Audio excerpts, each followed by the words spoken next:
Hello dear students, BSc part third के paper second complex analysis का अपना second lecture है। अपना चल रहा है यूनिट फर्स्ट। यूनिट फर्स्ट है आपकी विश्लेषित फलन।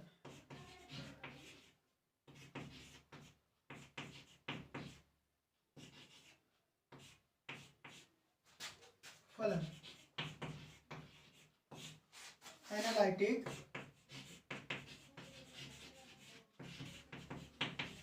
फंक्शन।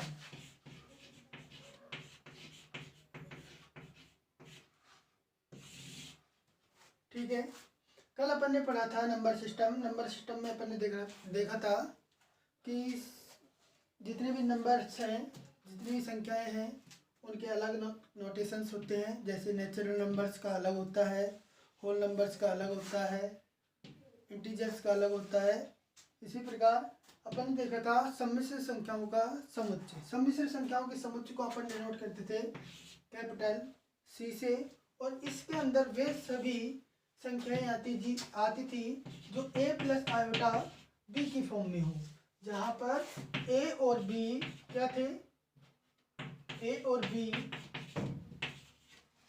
रियल नंबर्स थे। ठीक है, और c को अपन लिख सकते हैं r क्रॉस r। ये क्या हो गया, दो समुच्चयों का Cartesian form.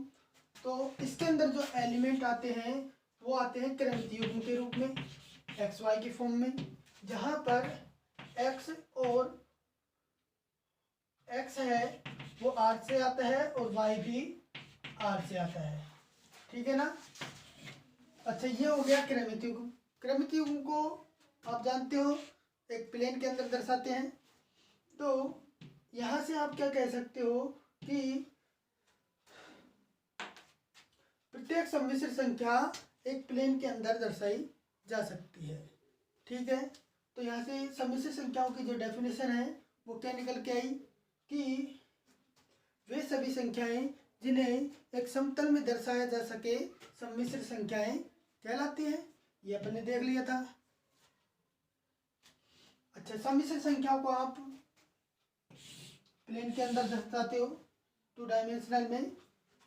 Two dimensional space को अपन बोलते हैं प्लेन। क्लियर है ना। तो कोई भी पॉइंट है आपका, मान लो 3, 4।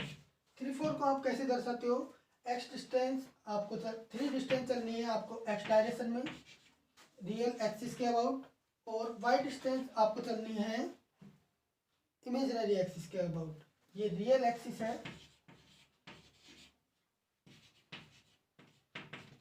और ये इमेजिनरी एक्सिस है। 3 डिस्टेंस आपको चलनी है रियल एक्सिस के अबाउट, और 4 डिस्टेंस आपको चलनी है इमेजिनरी एक्सिस के अबाउट। और यहाँ से जो इंटरसेक्शन पॉइंट है ये वाला पॉइंट होगा कौन सा, 3,4।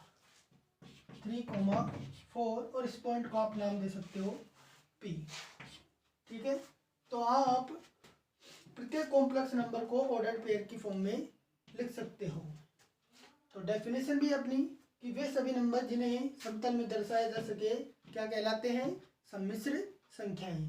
अब अपन उसके बाद अपन ने देखा था सम्मिश्र संख्याओं का संयुग्मी, conjugate of a complex number.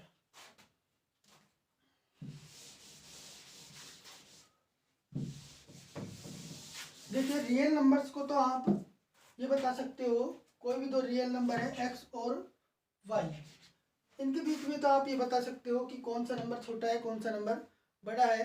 लेकिन आप रियल के अंदर ऐसा नहीं बता सकते कि कौन सा नंबर छोटा है कौन सा नंबर बड़ा है, क्योंकि ये जो कॉम्प्लेक्स नंबर है अपना वो क्या है, एक प्लेन का नोटेशन है, एक पॉइंट है। पॉइंट को आप कैसे बताओगे कि ये छोटा है या बड़ा है, दूसरे पॉइंट से नहीं बता सकते। सिर्फ आप ये बता सकते हो कि दो पॉइंट सेम होंगे। यदि कोई दो पॉइंट मान लेते हैं Z1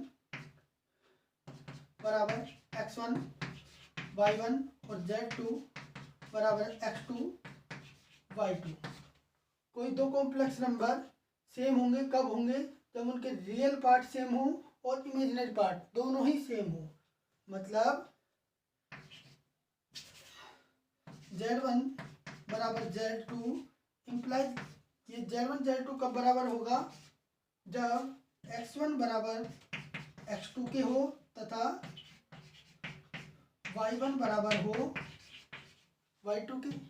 ठीक है ना, ये कंडीशन है कॉम्प्लेक्स नंबर की कि कोई भी दो कॉम्प्लेक्स नंबर है उनको बारे में आप ये नहीं बता सकते कि कौन सा नंबर छोटा है और कौन सा नंबर बड़ा है। आप सिर्फ ये बता सकते हो कि दो कॉम्प्लेक्स नंबर बराबर होंगे यदि उनके रियल पार्ट और इमेजिनरी पार्ट दोनों सेम हो। अपना कल चल रहा था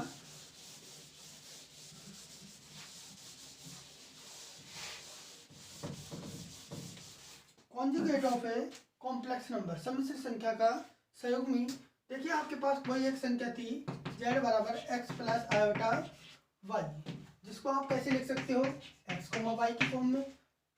तब सम्मिश्र संख्या का जो संयुग्मी होता है उसको आप डिनोट करते थे कैपिटल Z बार से।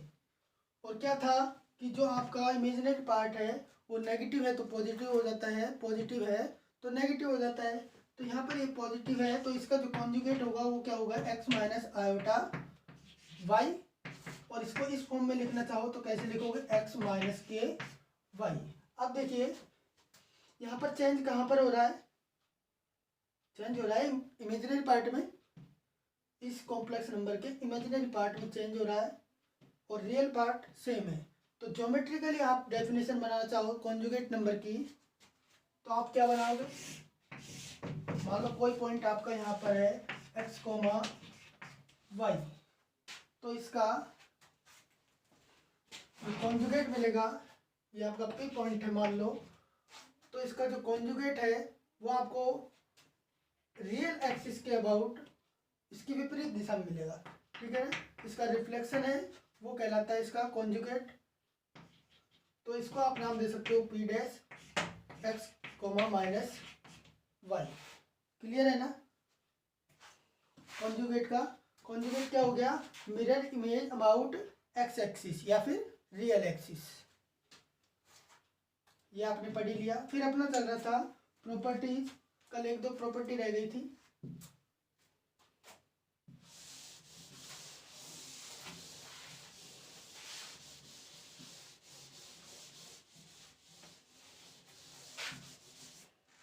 एनालिटिक फंक्शन अभी शुरू नहीं हुआ, अभी तो अपना कॉम्प्लेक्स के अंदर कुछ बेसिक चल रहा है। ठीक है ना, प्रॉपर्टी गुणधर्म,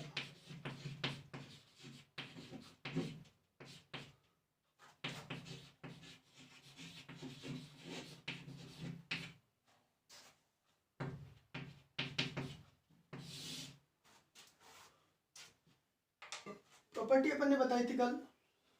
कॉन्जुगेट को अपन डिनोट करते थे Z बार से। हाँ देखिए नंबर 1 थी अपनी, कोई भी दो कॉम्प्लेक्स नंबर है Z1, प्रॉपर्टी के अंदर सबसे पहले तो माना Z1 Z2 तथा Z3 सम्मिश्र संख्याएं हैं।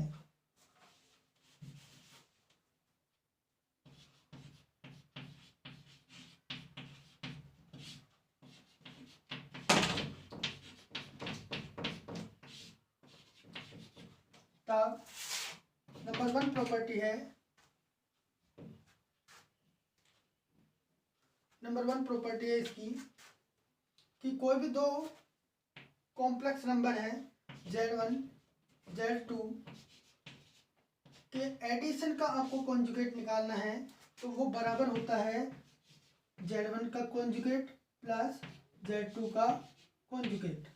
इसी प्रकार यदि यहाँ पर नेगेटिव है, दो कॉम्प्लेक्स नंबर्स के नेगेटिव का आपको कॉन्जुगेट निकालना है तो ये बराबर होता है Z1 बार माइनस Z2 बार। नंबर 2 था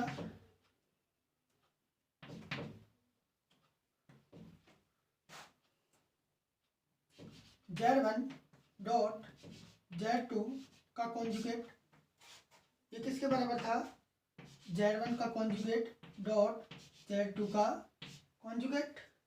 नंबर 3 था आपका Z1 अपॉन Z2 का कॉन्जुगेट। ये किसके बराबर हो गया, Z1 का कॉन्जुगेट अपॉन Z2 का कॉन्जुगेट। यहाँ पर एक कंडीशन और है कि Z2 है वो नॉट इक्वल टू 0, Z2 0 के बराबर नहीं होना चाहिए और Z2 बार भी 0 के बराबर नहीं होना चाहिए। Z1 and Z2 and Z2 bar is not equal to 0, ये कंडीशन है इसकी। नंबर 4 पे आता है आपका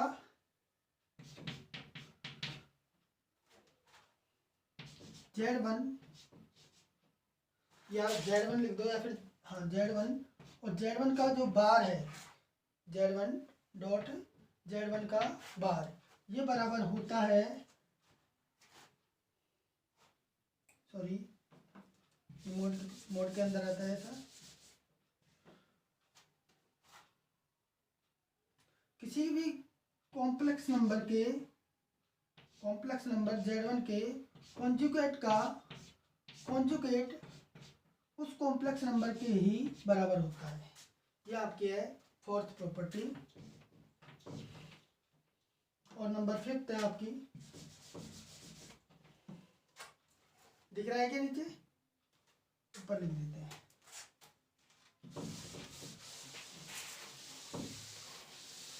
ये उतार लेना।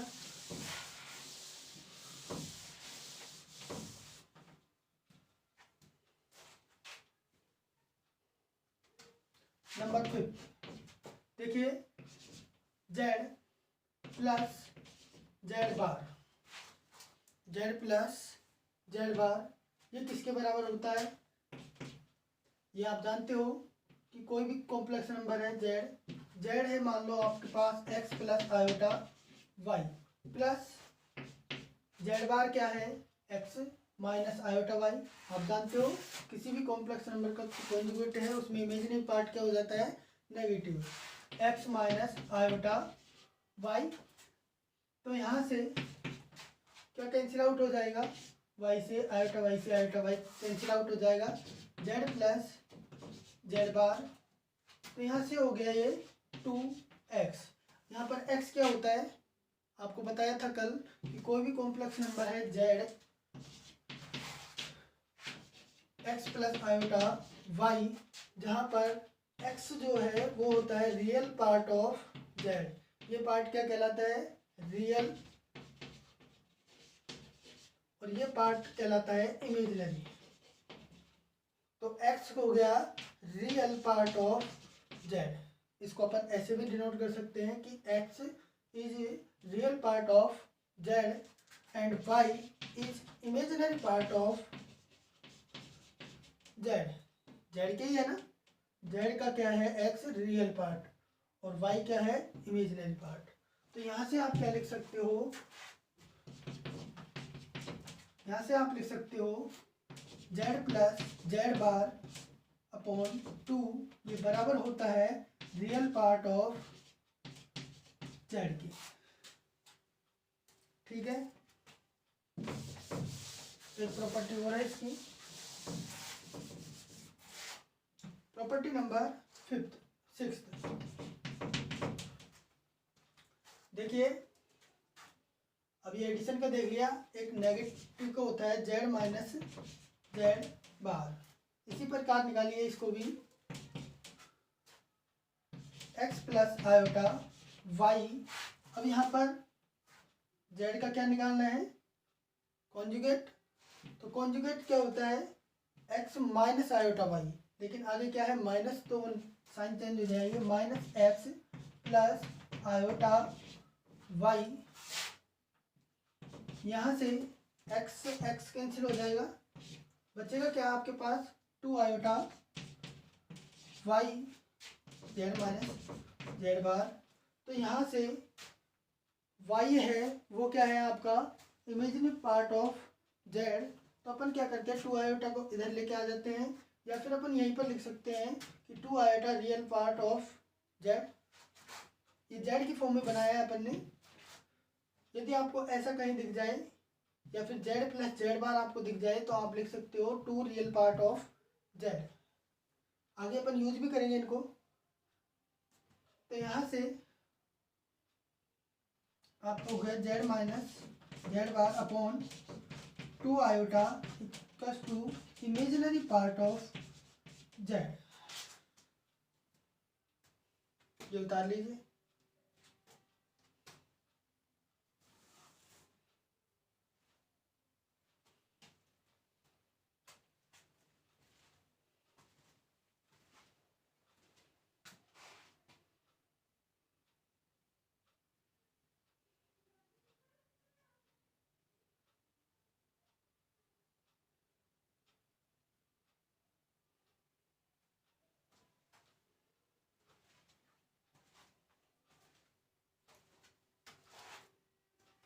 ठीक है ना।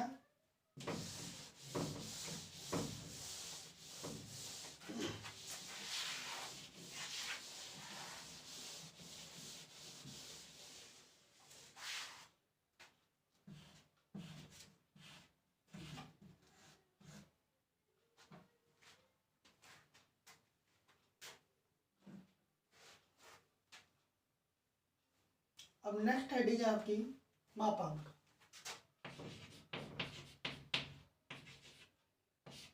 मॉडुलस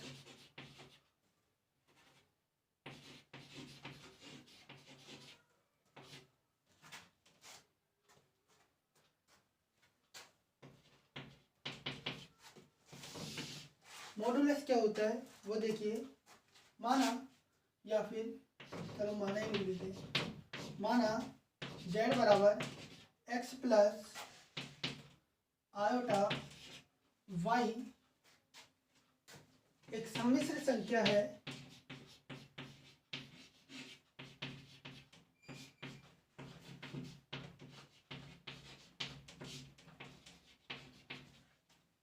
तब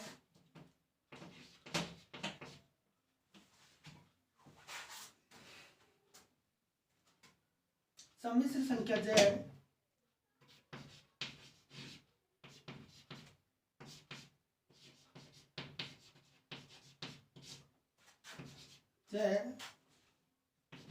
के मापांक को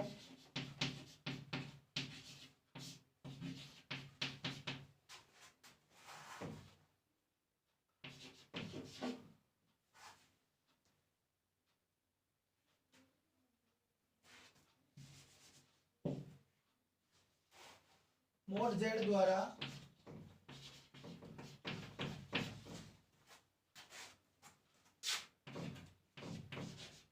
व्यक्त किया जाता है।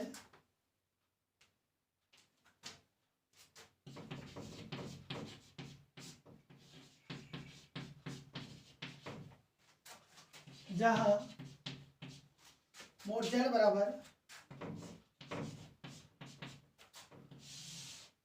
रूट ऑफ, आप मोड किसका निकाल रहे हो, इस संख्या का। मोड z क्या होता है, x square plus y square, ठीक है। या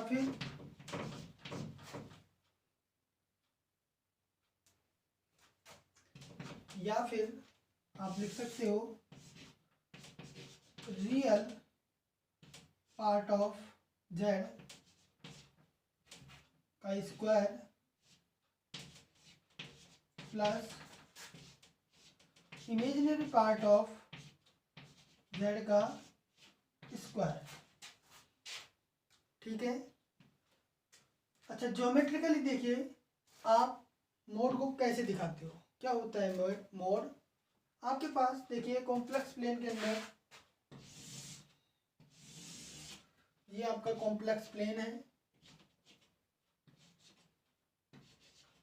यहाँ पर ये इसका ओरिजिन हो गया, ये है रियल एक्सिस और ये वाली है इमेजिनरी एक्सिस, ठीक है। आपका जो पॉइंट है P, ये जो पॉइंट है Z, ये मान लेते हैं। इसको आप ऐसे भी लिख सकते हो PXY, पॉइंट को नाम देते हैं XY, या फिर आप लिख सकते हो x प्लस आयोटा y, ठीक है ना। अब जो सेंटर से, ओरिजिन से P की जो डिस्टेंस है उसको अपन बोलते हैं मोड। बिंदु P का मापांक किसे बोलते हैं? ओरिजिन से पॉइंट P की जो डिस्टेंस है इस बिंदु P का क्या कहलाता है? मापांक।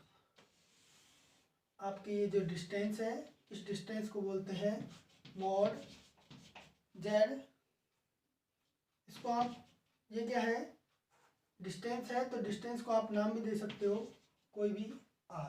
क्लियर है ना? ओरिजिन से बिंदु P की जो दूरी है वो कहलाती है मापांक किसका? संख्या Z का। उतार लो।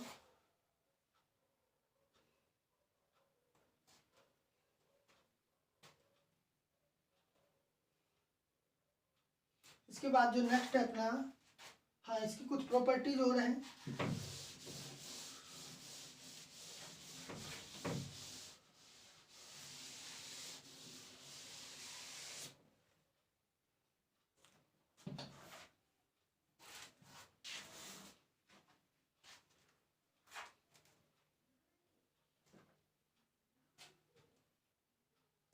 प्रॉपर्टीज है इसकी, गुणधर्म है।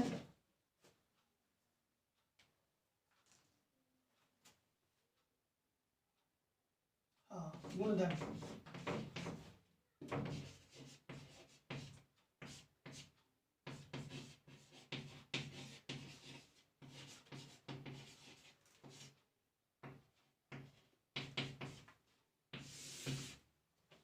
गुणधर्म क्या है? Number one property, number one property, देखिए कोई भी तो कॉम्प्लेक्स नंबर है, आप माना Z1, Z2 तथा Z3 सम्मिश्र संख्याएं हैं,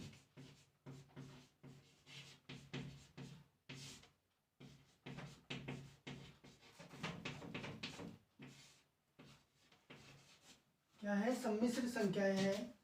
property number one, mode Z1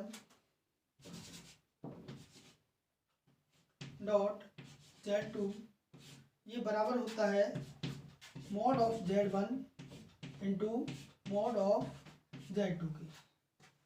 number second property है mode of Z1 upon Z2 ये बराबर होता है mode of Z1 upon mode of Z2 की। ठीक है ना? नंबर थर्ड है, देखिए कोई भी संख्या है आपके पास, कॉम्प्लेक्स नंबर है Z और उसका आप प्रोडक्ट करते हो, गुणा करते हो उसके कॉन्जुगेट के साथ में, तो ये बराबर होता है मोड ऑफ Z स्क्वायर के।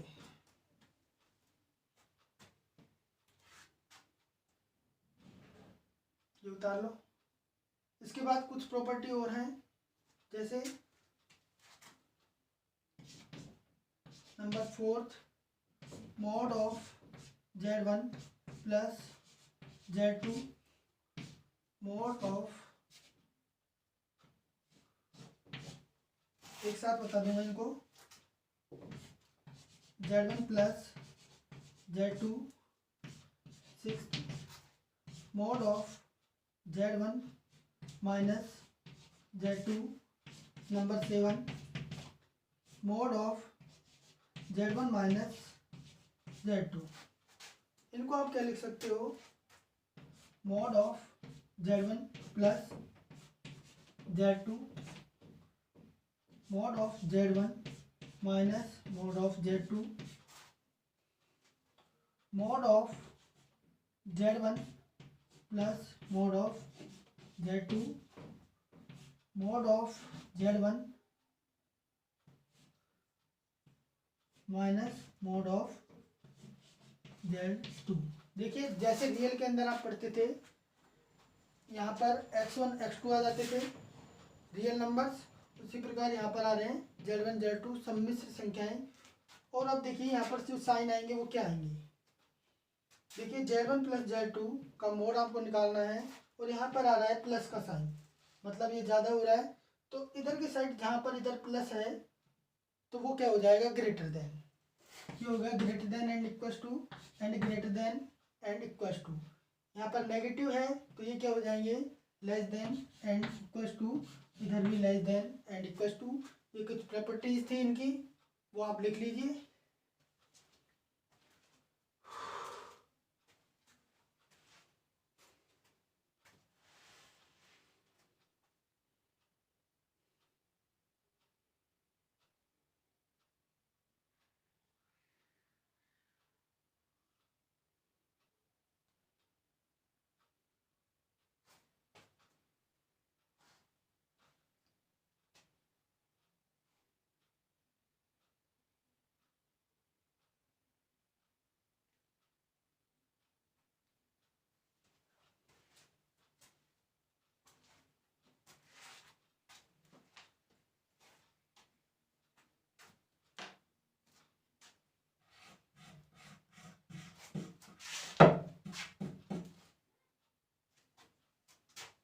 ठीक है,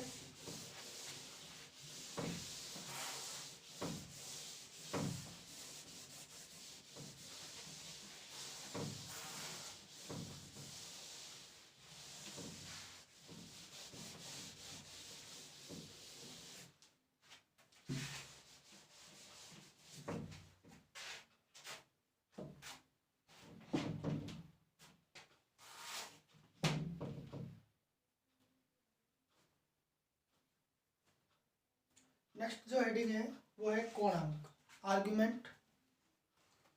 कोणांक क्या होता है वो देखिए,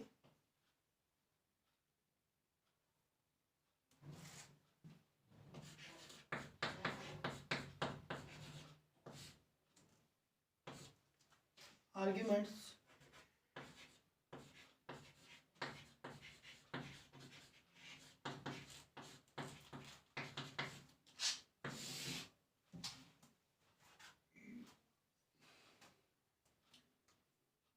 देखिए, माना z बराबर x प्लस आयोटा y एक सम्मिश्र संख्या है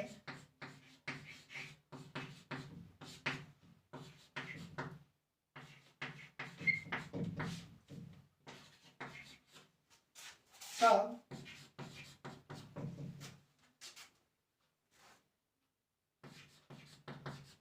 संख्या z के कोणांक को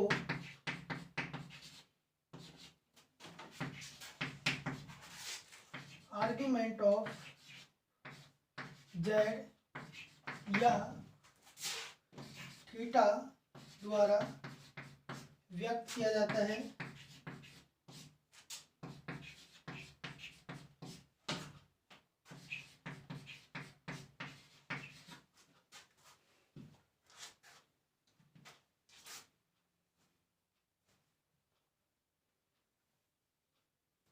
जहां जो थीटा है, थीटा या फिर आर्ग्यूमेंट ऑफ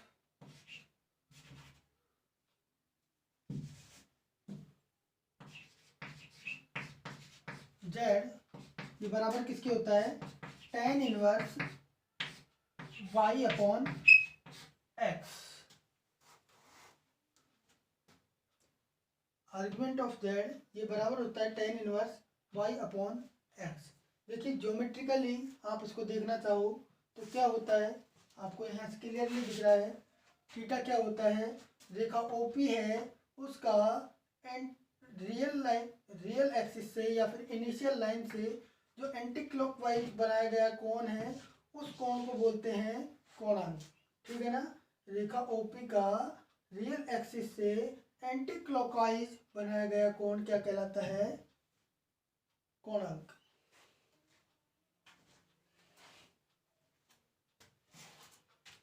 ये बात समझ में आ गई यहाँ तक। एग्जाम्पल देखिए, कोई भी एक एग्जाम्पल, कोई आपके पास एक कॉम्प्लेक्स नंबर है z बराबर 1 प्लस आयोटा रूट 3, इसका आपको निकालना है आर्गुमेंट या फिर थीटा।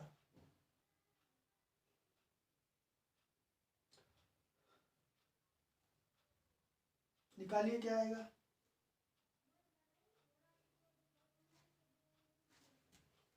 देखिए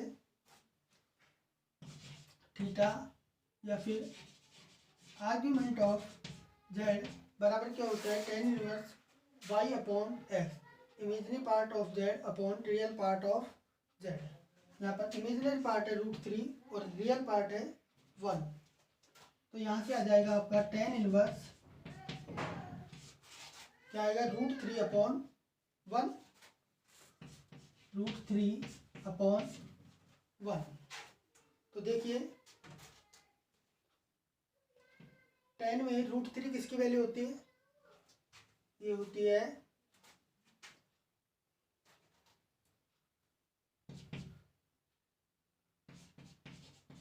tan इनवर्स tan π/3, तो ये किसके बराबर हो गया, tan से tan कैंसिल आउट, बचा आपके पास π/3। आपका जो कौन निकल के आया वो आया π/3, कौन निकल के आया या फिर आर्गुमेंट निकल के आया, ये उतार लीजिए।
उतारें, मिटाएं।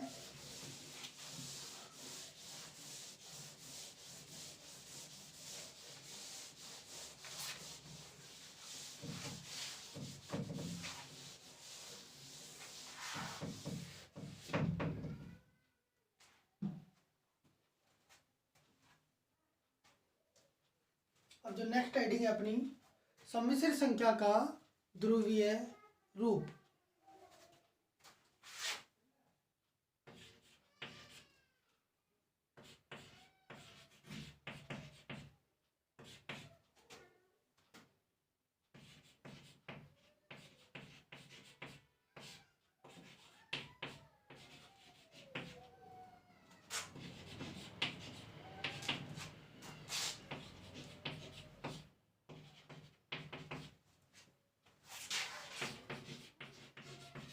Polar form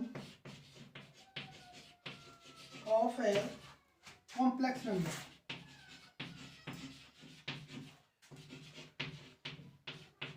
ये आपकी हेडिंग है।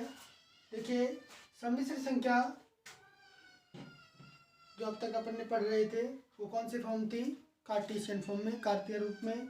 लेकिन इसकी और भी फॉर्म होती है, XY की फॉर्म में कोई भी कॉम्प्लेक्स नंबर होता है उसको बोलते हैं कार्तीय रूप, ठीक है ना। इसके बाद है पोलर फॉर्म। पोलर फॉर्म में क्या होता है, जो सम्मिश्र संख्या होती है वो r और थीटा की फॉर्म में होती है, ठीक है ना। कोई भी आपको सम्मिश्र संख्या दी हुई है तो r और थीटा की फॉर्म में आप उसको कैसे दिखाओगे, इनिशियल लाइन को r डिग्री रोटेट करेंगे एंटी क्लॉकवाइज और थीटा डिग्री रोटेट करेंगे एंटी क्लॉकवाइज, और r डिस्टेंस पे काट देंगे। जो इंटरसेक्शन पॉइंट आएगा आपका वो क्या होगा, पॉइंट P।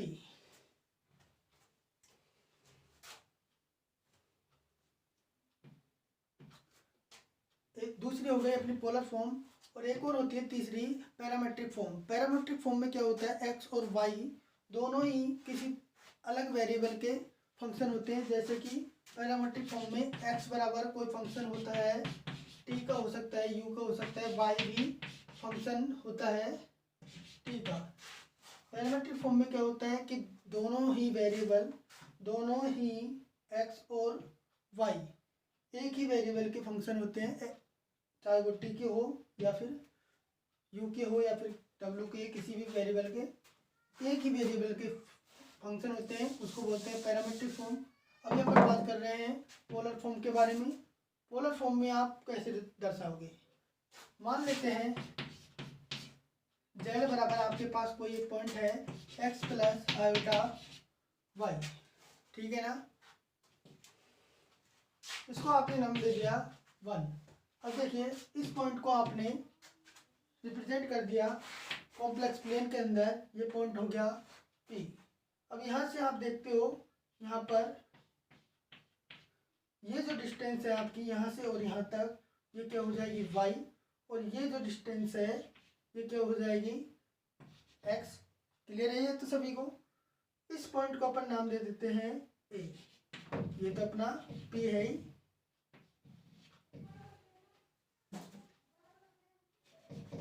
ये कौन सा पॉइंट है? Point P। अब देखिए त्रिभुज ट्राइंगल OPA से साइन थीटा किसके बराबर होता है? साइन थीटा होता है लंब बटा कर्ण, लंब बटा कर्ण। कर्ण को अपन, कर्ण क्या है यहाँ पर? इसका मॉडुलस है, मॉडुलस z, इसको नाम दे दिया अपन ने r। क्या है ये? डिस्टेंस है OP की, अपन ने मान ली है r। तो यहाँ से जो आपका कर्ण हो गया वो हो गया r और लंब हो गया आपका y।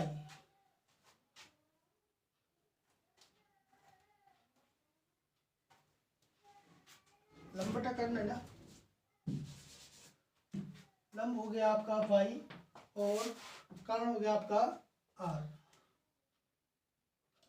y upon r। यहाँ से y क्या हो जाएगा? y हो जाएगा r साइन थीटा। इसी प्रकार जो कोस थीटा है वो होता है x अपॉन r, आधार बटे कर्ण। आधार क्या हो गया? डिस्टेंस x और ये है y। तो यहाँ से आप x लिख सकते हो, x बराबर r cos theta.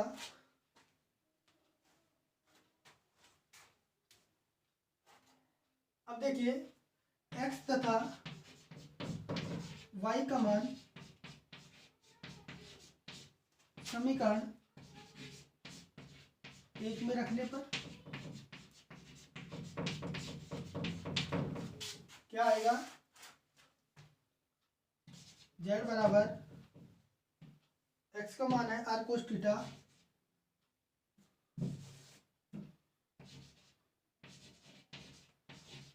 Plus iota, y का मान है r sine theta, r sine theta. यहाँ से ये r है, बाहर निकाल करके बचेगा अंदर cos theta plus iota sine theta. और आप जानते हो कि cos theta plus iota sine theta ये बराबर होता है e की पावर आयोटा थीटा के। तो यहाँ से अपन लिख सकते हैं r e की पावर आयोटा थीटा, क्योंकि cos theta plus iota sine theta ये बराबर होता है e की पावर आयोटा थीटा के। और ये आपकी क्या है? सम्मिश्र संख्या z की पोलर फॉर्म। तो आप यहाँ पर लिख सकते हो जो कि सम्मिश्र संख्या z का ध्रुवीय रूप है, जहाँ पर r सम्मिश्र संख्या z का क्या है? मापांक है तथा थीटा कोणांक।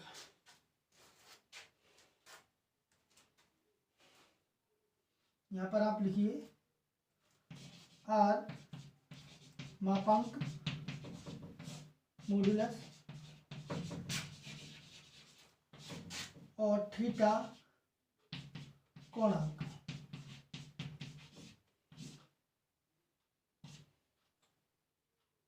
आर्गुमेंट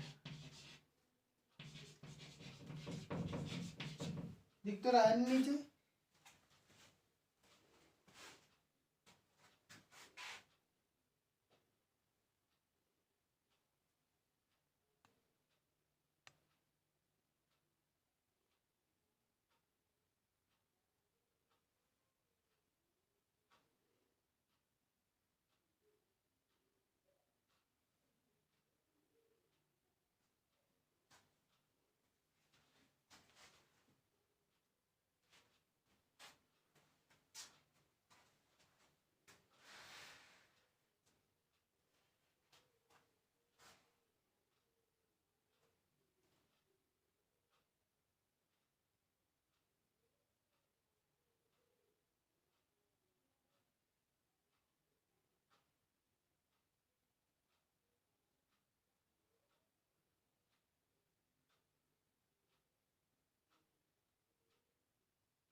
ये भी उतार लेना इसमें।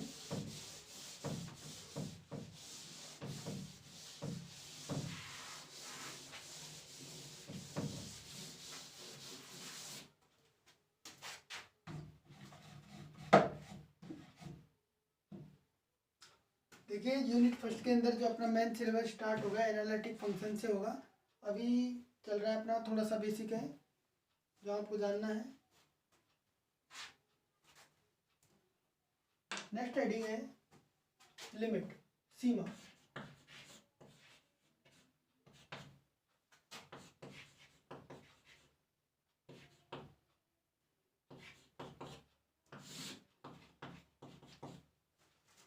सीमा बताने से पहले एक बार आप देख लीजिए कॉम्प्लेक्स फलन क्या होता है, सम्मिश्र फलन क्या होता है।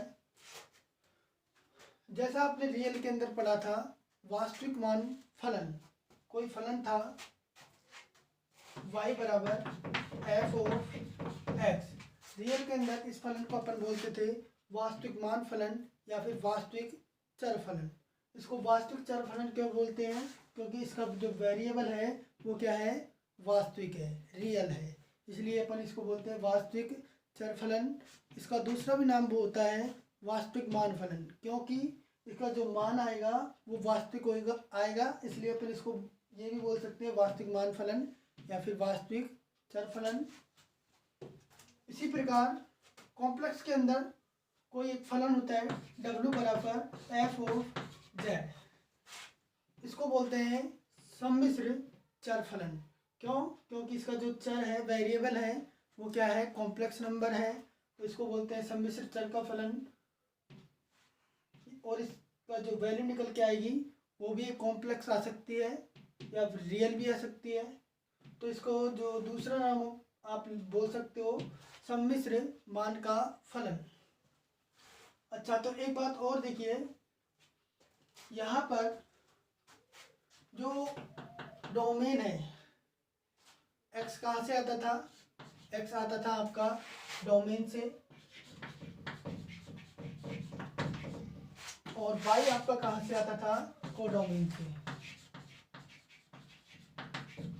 ठीक है ना, ये बात तो आप जानते ही हो। जब अपन बात करते थे रियल के अंदर, तो जो डोमेन होता था वो एक सेट होता था, समुच्चय होता था, कोडोमेन भी एक सेट होता था। ठीक है, तो अपन कहते थे किसी प्रांत डी में परिभाषित फलन y बराबर एफ ऑफ एक्स। लेकिन यहाँ पर ऐसा नहीं है। क्यों? क्योंकि ये कॉम्प्लेक्स नंबर है और कॉम्प्लेक्स नंबर का जो डोमेन है, कॉम्प्लेक्स नंबर को अपन कहाँ प्रेजेंट करते हैं, निरूपित करते हैं, एक प्लेन के अंदर, ठीक है ना। कहीं भी हो सकता है ये कॉम्प्लेक्स नंबर। तो ये वेरिएबल है, ये इसके लिए एक एरिया फिक्स करेंगे। कोई अपन एक क्षेत्र लेते हैं, डोमेन कहाँ से आता है, एक क्षेत्र से आता है, जबकि यहाँ पर एक सेट से आता है। ये बात क्लियर होनी चाहिए आप सभी को। तो अपन यहाँ पर बोलेंगे कि क्षेत्र में परिभाषित फलन। अब वो क्षेत्र कुछ भी हो सकता है, नाम ले देंगे, दे देंगे, डी दे सकते हैं, कुछ भी दे सकते हैं, ठीक है ना। अब बात करते हैं सीमा के बारे में। जब आप रियल के अंदर पढ़ते थे लिमिट आप कैसे निकालते थे? आपका कोई भी एक फंक्शन था एफ ऑफ एक्स, उसके आपको लिमिट निकालनी थी, मान लो एक्स टेंडिंग टू ए पर।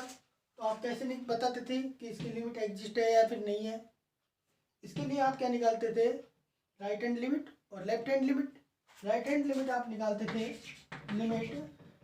राइट हैंड लिमिट निकालते थे x tending to a plus f of x. ये किसके बराबर होता था? Limit x tending to 0 f of, किस पॉइंट पर निकाल रहे हो? ए पर। तो ये हो जाएगा ए प्लस एच, ऐसे निकालते थे। ये क्या थी? Left hand limit. L left hand नहीं, लेफ्ट है इसका मतलब right hand limit, right hand limit.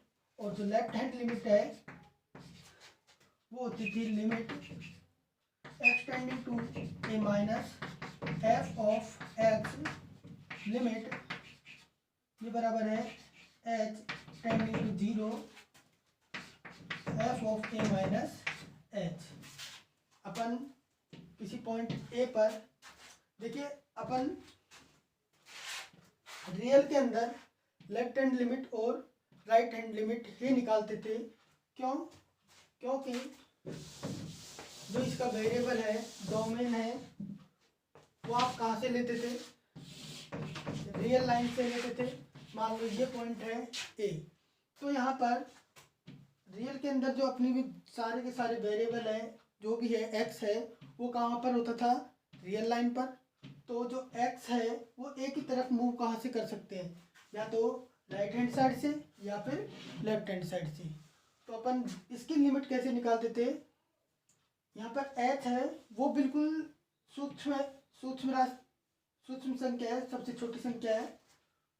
ए के जस्ट इधर लिमिट निकालते थे, ए के जस्ट इधर लिमिट निकालते थे और देखते थे कि लिमिट बराबर है या नहीं है। यदि ये बराबर है तो लिमिट एग्जिस्ट करती थी, यदि बराबर नहीं है तो लिमिट एग्जिस्ट नहीं करती। लेकिन कॉम्प्लेक्स के अंदर आप देखिए, जो इसका डोमेन है, डोमेन क्या था? डोमेन था कोई भी एक क्षेत्र मान लो यहाँ पर है। आपको इसकी लिमिट निकालनी है फंक्शन एफ ऑफ जेड की।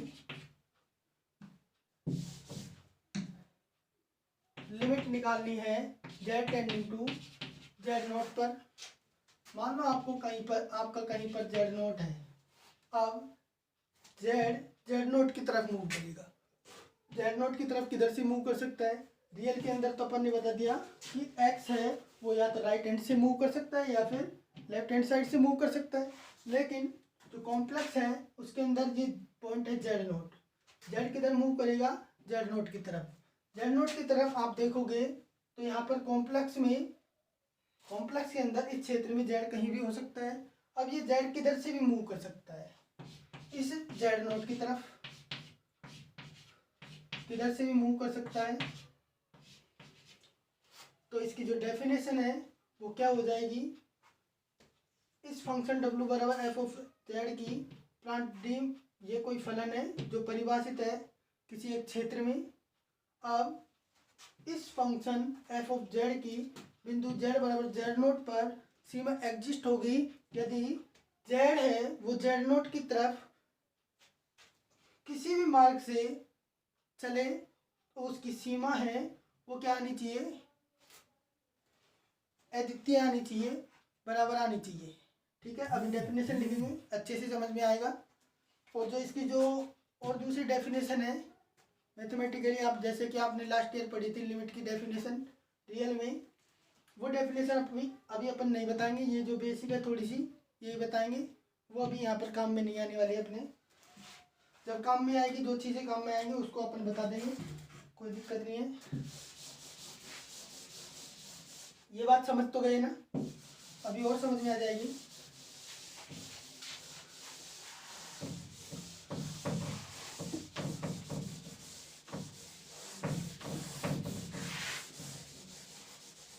मेरा ये बताने का मकसद यही है कि रियल में आप लिमिट कैसे निकालते हो, कॉम्प्लेक्स के अंदर लिमिट आप कैसे निकालते हो। लिमिट क्षेत्र, वहाँ पर अपन क्या बोलते थे, प्रांत डी में परिभाषित कोई फलन, यहाँ पर अपन बोलेंगे क्षेत्र में, क्योंकि यहाँ पर जो प्रांत है आपका वो क्या है, क्षेत्र है। क्योंकि कॉम्प्लेक्स नंबर एक प्लेन के अंदर आप रिप्रेजेंट कर रहे हो,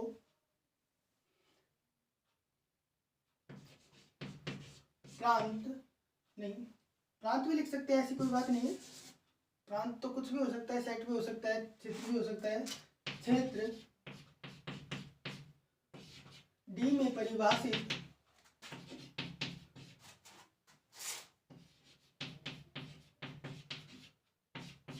फलन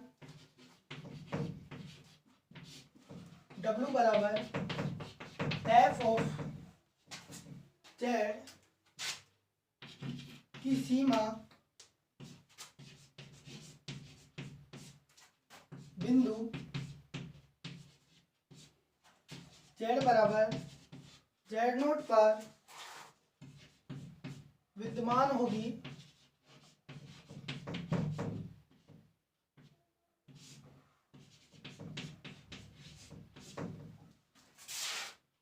यदि बिंदु जेड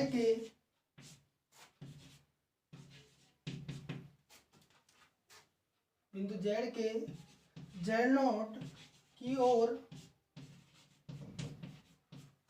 किसी भी मार्ग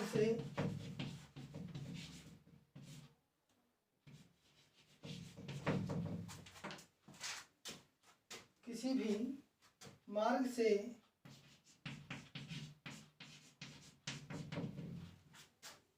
अग्रसर होने पर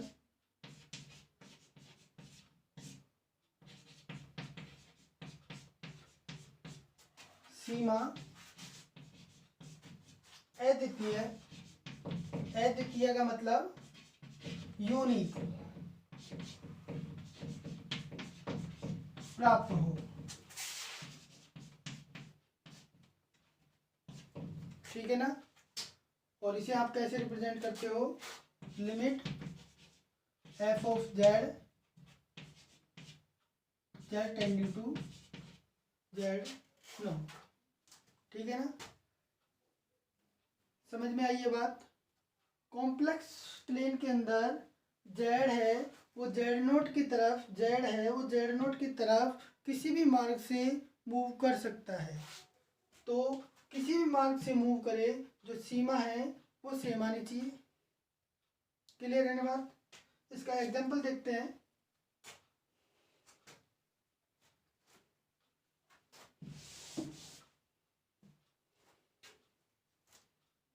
ये चीज़ें आप लास्ट ईयर पढ़ के आ चुके हो। रियल में और कॉम्प्लेक्स में ज़्यादा फर्क नहीं है। वहाँ पर अपन रियल लाइन के अंदर बात करते हैं, यहाँ पर अपन क्षेत्र के अंदर बात करते हैं। जो कॉन्सेप्ट है रियल का, वो लाइन का, और क्षेत्र का वो आपको देखना है कॉम्प्लेक्स के अंदर।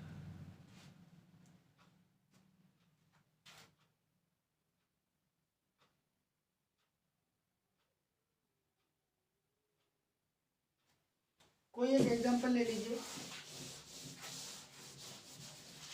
अच्छा, इस सीमा निकालने का भी एक तरीका होता है कॉम्प्लेक्स के अंदर, अभी बताएंगे। कॉम्पिटिटिव एग्जाम के अंदर ये हायर एमएससी जो आप एंट्रेंस वगैरह दोगे, तो उनमें काफ़ी क्वेश्चन पूछे जाते हैं कॉम्प्लेक्स से भी।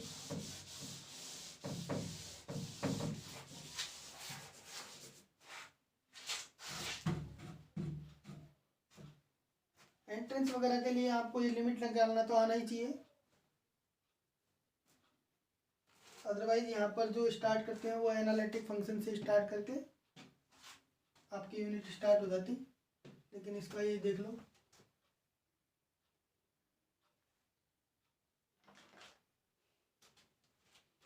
हाँ एग्जाम्पल देख रहे हैं आपको मान ज्ञात करना है।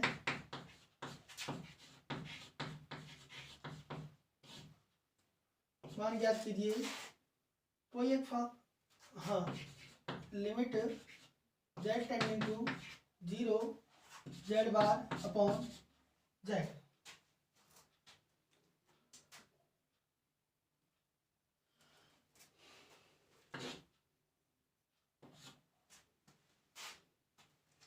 इसकी आप लिमिट निकाल रहे हो, देखिए कैसे निकालते हैं।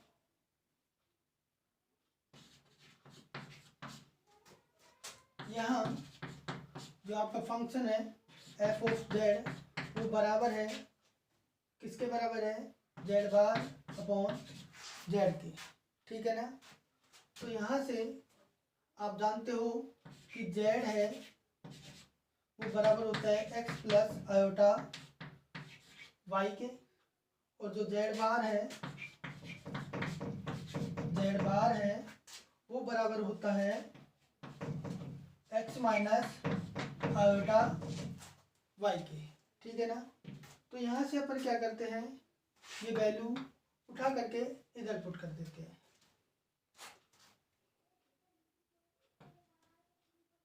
आपका जो आप लिमिट निकाल रहे हो, limit z tending to 0 z bar upon z, यहाँ से ये देखिए आप लिख सकते हो x प्लस आयोटा, ऊपर बार है तो x minus iota y upon x plus iota y। देखिए जब ये z की फॉर्म में है तो z किधर मूव कर रहा है, 0 की तरफ। अब अपन ने इसको कन्वर्ट कर दिया x और y की फॉर्म में, ठीक है ना। जब z 0 की तरफ मूव करेगा तो x और y भी तो 0 की तरफ ही मूव करेंगे। अरे भाई कॉम्प्लेक्स नंबर है, ये किससे मिलकर बना हुआ है, x और y से। ये 0 की तरफ कब मूव करेगा, जब x भी 0 की तरफ मूव करे और y भी 0 की तरफ मूव करे। तो यहाँ से आप ये भी लिख सकते हो x tending to 0 and y tending to 0। अब देखो ये जो z है 0 की तरफ किसी भी मार्ग से मूव करे तो सीमा है वो अद्वितीय होनी चाहिए और परिमित रूप से विद्यमान होनी चाहिए, तब आप कहोगे कि फलन की सीमा एग्जिस्ट करती है। यदि अब देखिए यहाँ पर आप निकालने का जो तरीका है कॉम्प्लेक्स के अंदर आप ऐसे निकाल सकते हो कि स्पष्ट के अंदर जब जो x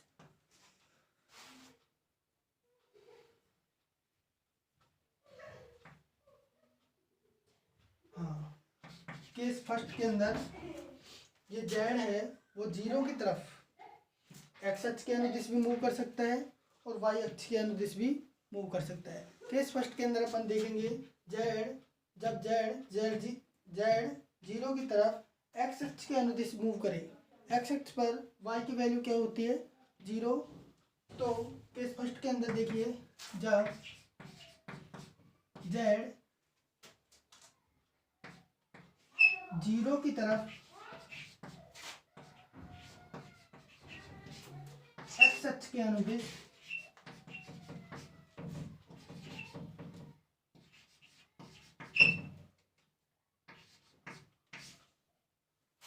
क्या करे,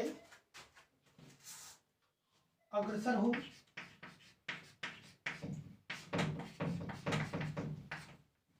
जब x अक्ष के अनुदिश ये अग्रसर होगा तब क्या होगा, y बराबर 0।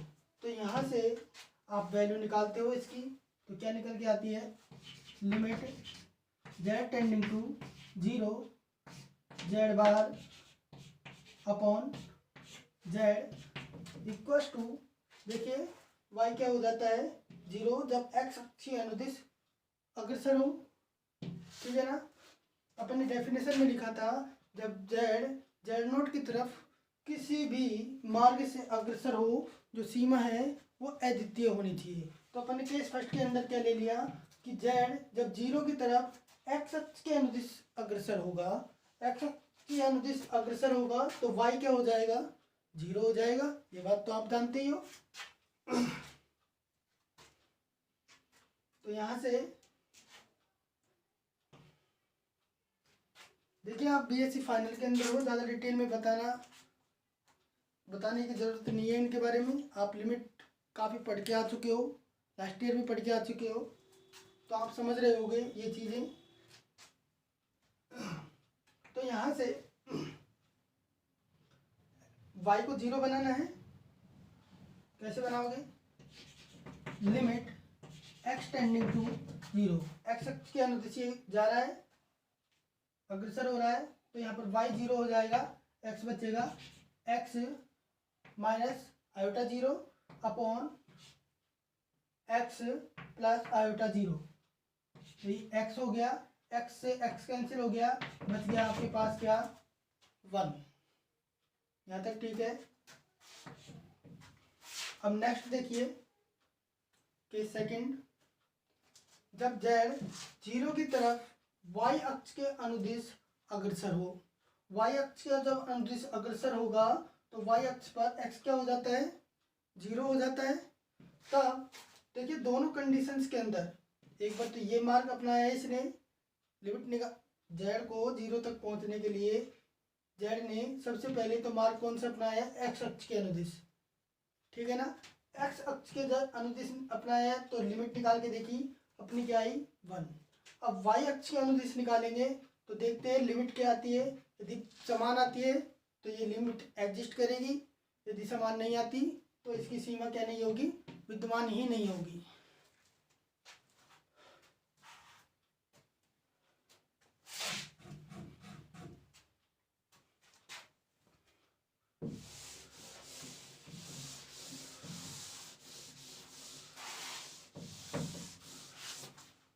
केस सेकंड,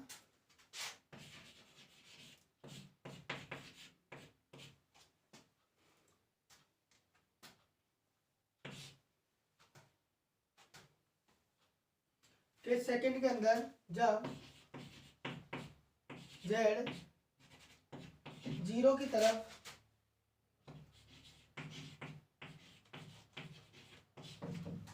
y अक्ष के अनुदिश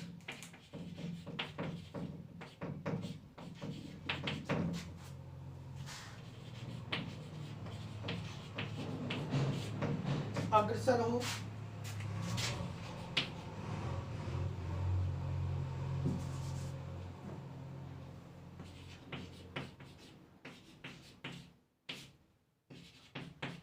तब क्या हो जाएगा, x यहाँ पर क्या रहेगा 0, x बिहेव की किसकी तरह करेगा 0 की तरह।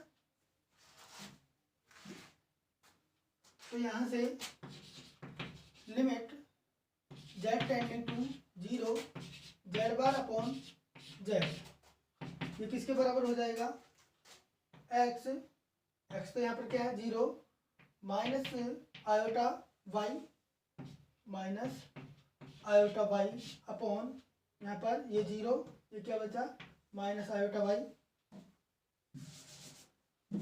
Limit y tending to 0 minus का iota y upon iota y। यहाँ से ये वैल्यू क्या निकल के आई -1, तो यहाँ से आप क्या लिखोगे -1। अब देखिए आप एक बार तो x अक्ष के अनुदिश गए, सबसे पहले तो क्या हुआ, अपन ने क्या किया z को 0 की तरफ x अक्ष के अनुदिश भेजा, तब उसकी सीमा क्या आई थी 1। जब z को 0 की तरफ y अक्ष के अनुदिश भेजा तो क्या सीमा आई -1। इसका मतलब क्या है कि जो सीमा है वो यूनिक नहीं आ रही है। इसका मतलब आप क्या कह सकते हो कि फलन, इस फलन की जो सीमा है बिंदु z बराबर 0 पर विद्यमान नहीं है। तो आप लिख दीजिए अतः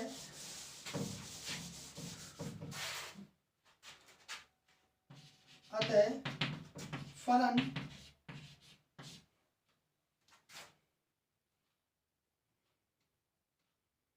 W बराबर एफ ऑफ जेड बराबर जेड बार अपॉन जेड की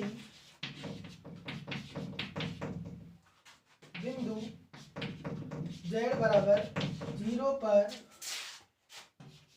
सीमा विद्यमान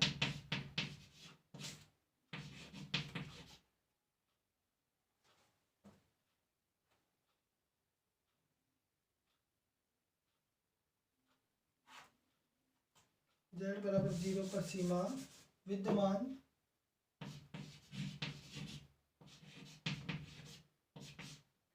नहीं है। ये समझ में आया? कोई दिक्कत?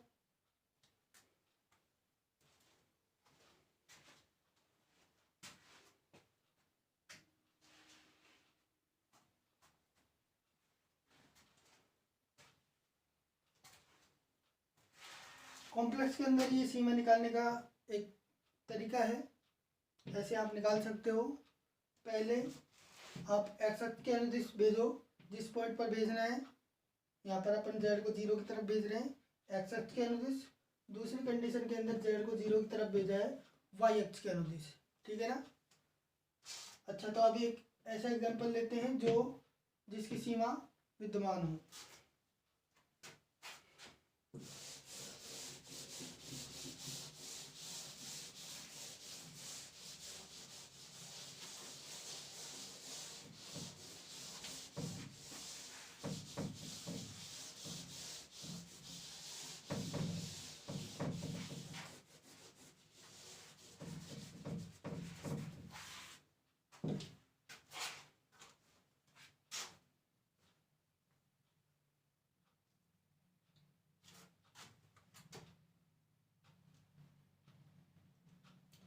एग्जाम्पल देखिए, कोई दूसरा एग्जाम्पल लेते हैं जिसकी सीमा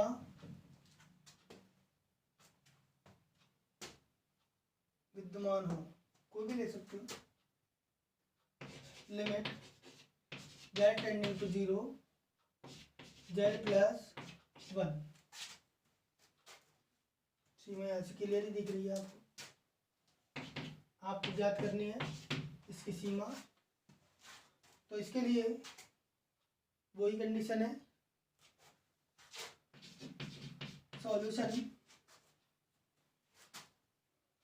यहाँ पर एफ ऑफ जेड बराबर क्या है, जेड प्लस, इसको 2 ले लीजिए, 1 रहने दीजिए, 1 भी रख सकते हो, ऐसी बात नहीं है।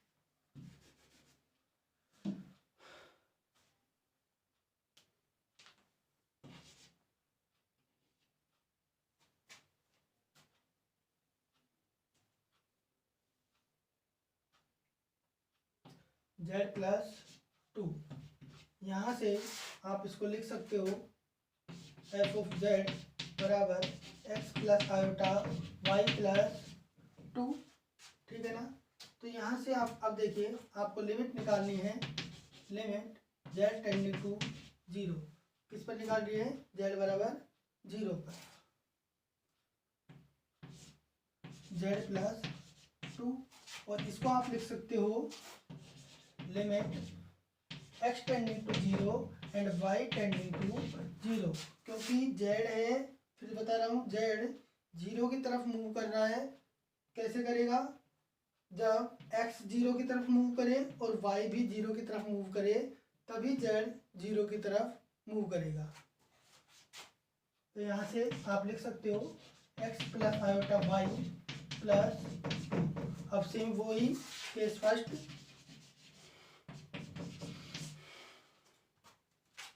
जब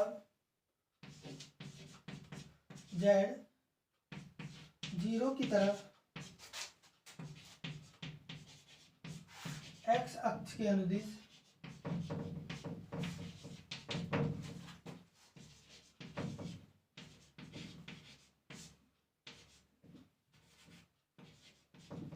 अग्रसर हो, जब x अक्ष के अनुसार अग्रसर होगा तो y हो जाएगा आपका 0, और ये आपका हो जाएगा limit z tending to 0, z plus 2, y क्या हो गया 0, तो आपके पास बचेगा limit x tending to 0, x plus iota y plus 2, sorry यहाँ पर y है वो क्या हो रहा है 0 हो रहा है, तो यहाँ से y हो गया 0, तो आपके पास बचा सिर्फ 2।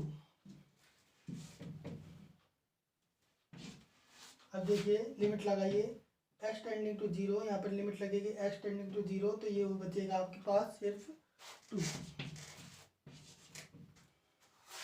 इसी प्रकार के सेकेंड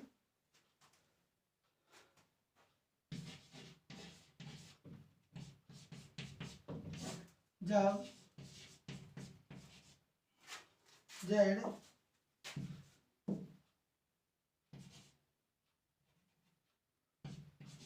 0 की तरफ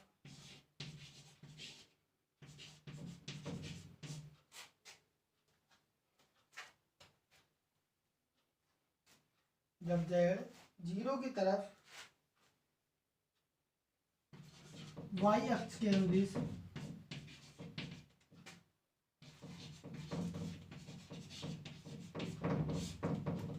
अग्रसर हो,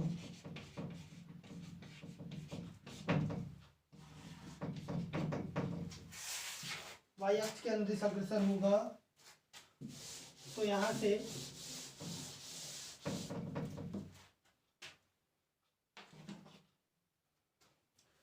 आपका हो जाएगा limit z tending to 0, z plus 2,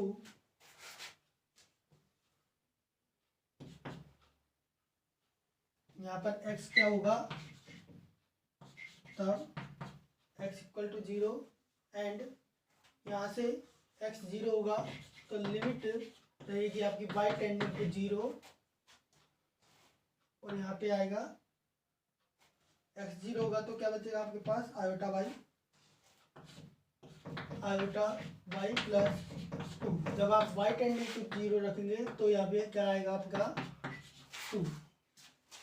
तो आपका जो फंक्शन है लिमिट, अतः आप लिख सकते हो कि फलन limit z tending to 0 f of z plus 2 equal to 2, limit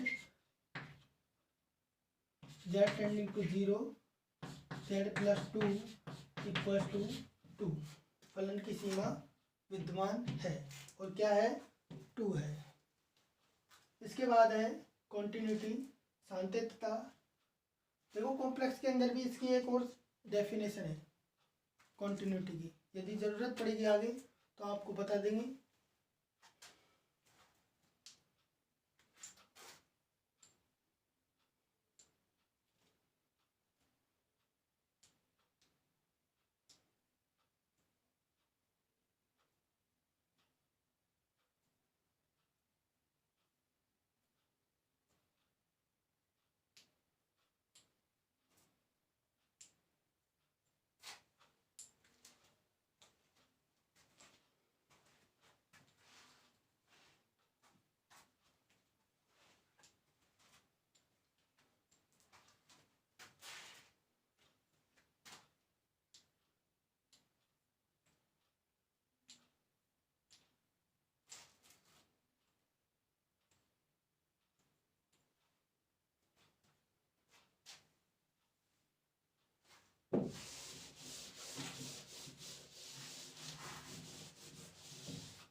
इसके बाद नेक्स्ट हेडिंग आती है आपकी सांतत्यता,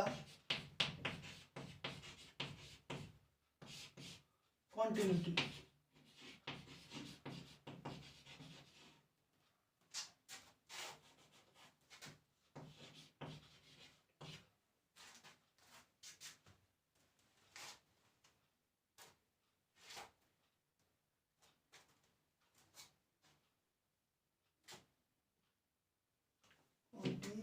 कॉन्टिन्यूटी।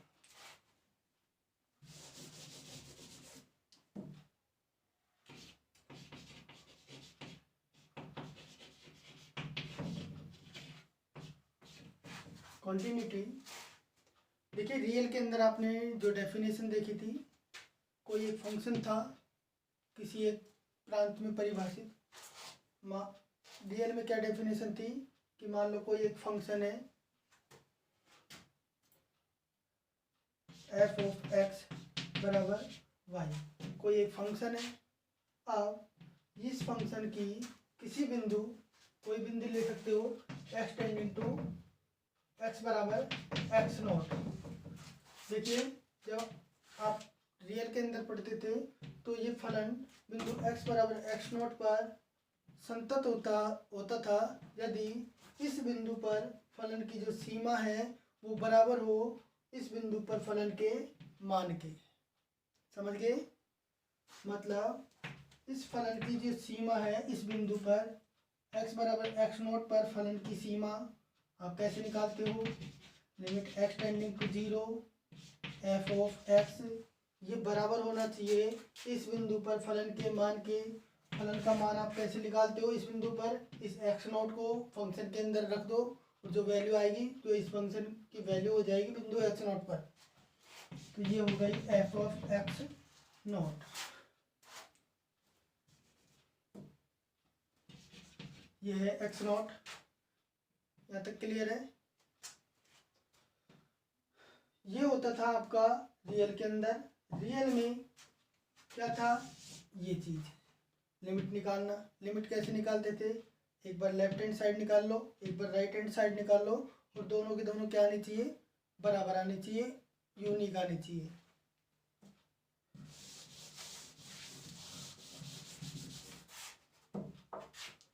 अपना कॉम्प्लेक्स के अंदर भी सेम ही है। आपको लिमिट निकालना आना चाहिए। लिमिट कैसे निकालते हो कॉम्प्लेक्स के अंदर? लिमिट निकालने के लिए जब बिंदु आप मान लो z बराबर जेड नॉट पर निकाल रहे हो कॉम्प्लेक्स के अंदर सीमा, तो जेड नॉट की तरफ किसी भी मार्ग से मूव कर सकते हैं। वहाँ पर अपन देखते हैं कि सिर्फ दो ही मार्ग है, एक तो जेड टेंडिंग वो लेफ्ट हैंड साइड और एक राइट हैंड साइड।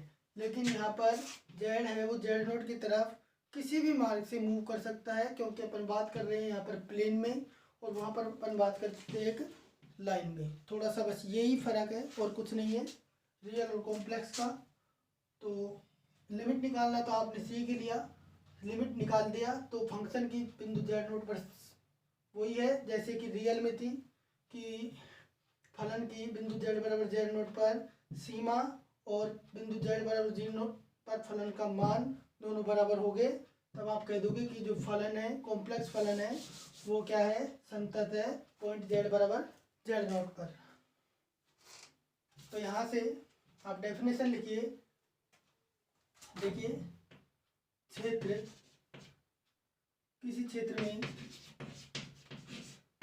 क्षेत्र में या फिर क्षेत्र का आप नाम दे सकते हो। क्षेत्र का नाम दे दीजिए। क्षेत्र डी में परिभाषित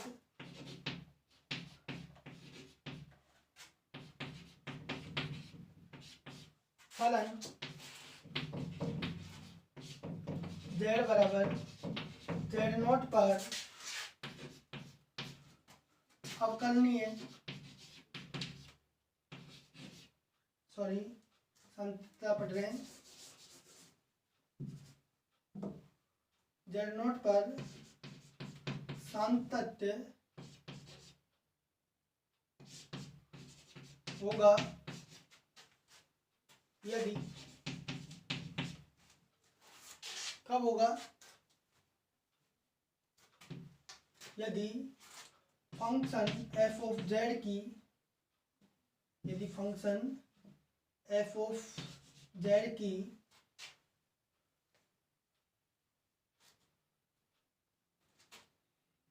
फंक्शन एफ ऑफ जेड की जेड बराबर जेड नॉट पर जो सीमा है वो और जेड नॉट पर फंक्शन का जो मान, जेड नॉट पर फंक्शन का जो मान है वो बराबर है। ठीक है, या फिर ये वो लिख लीजिए परिभाषित फलन W बराबर f ऑफ z बिंदु z बराबर z नॉट पर सातत्य होगा यदि फलन का बिंदु z बराबर z नोट पर सीमा तथा z नोट पर फलन का मान दोनों क्या हो, बराबर हो।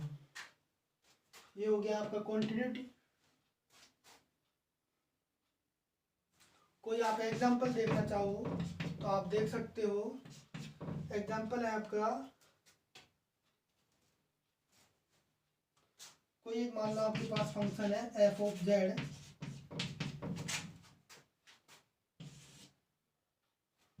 f ऑफ z है, उसका जो z प्लस 2 है,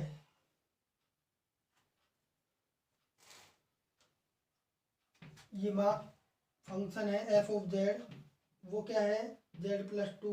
ये कब है, जब z is not equal to 0, और जब z इक्वल टू 0 है तब ये फंक्शन क्या हो गया 2। तो आप देखिए कि ये फंक्शन कॉन्टिन्यूअस है या नहीं है। अभी आपने देखा था कि ये फलन की आपने सीमा निकाली f ऑफ z, जब z टेंडिंग टू, आपको ये सार्थकता चेक करनी है z बराबर 0 पर, क्योंकि ये फंक्शन किस पर ब्रेक हो रहा है, 0 पर ही तो ब्रेक हो रहा है।